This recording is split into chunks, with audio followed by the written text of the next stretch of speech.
সর্বশক্তিমান দয়ালু, হে আল্লাহ আপনার কাছে ফরিয়াদ করি আল্লাহ, আপনি বলেছেন এতিমের দোয়া সবাই আগে আমি কবুল করি।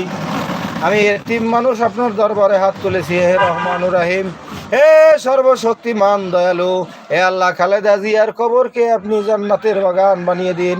হে আল্লাহ জিয়াউর রহমানের কবরকে আল্লাহ আল্লাহ আপনি জান্নাতের বাগান বানিয়ে দিন।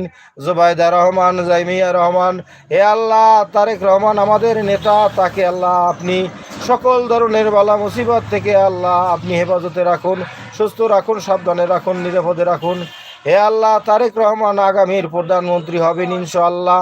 আপনি তারেক রহমানকে, এই দেশের প্রত্যেকটা মানুষের দোয়া আছে তারেক রহমানের সাথে।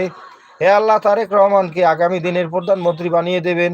হে আল্লাহ তারেক রহমান স্যার তার সাথে যেন আমি দেখা করতে পারি সেই ব্যবস্থা আপনি করে দিবেন। হে রহমানুর রাহিম, হে সর্বশক্তি